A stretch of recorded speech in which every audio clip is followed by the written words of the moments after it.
na kung saan aabangan natin yung ba ang gagawin ng match. Sakto-sakto, nandito na nga ulit tayo sa loob ng Land of Dawn.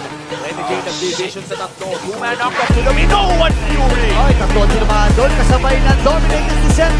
Naku po, kailangan nilang matras kasi may knock-off na naman. Kahit kasi mamamatay habang nag-duet mula kay the next standard. And Super Marcoy mamamatay tatlo. Dito ba? 118 white na nagmumula sa Aurora.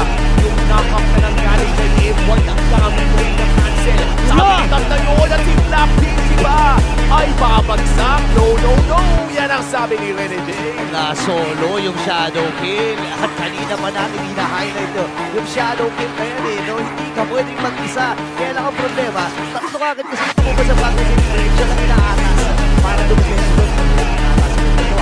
Hard, tumalon-talon. Here comes the reset. Yung Turtle ay nakuha na rin ng Aurora. Boy, sumama pa si Fury.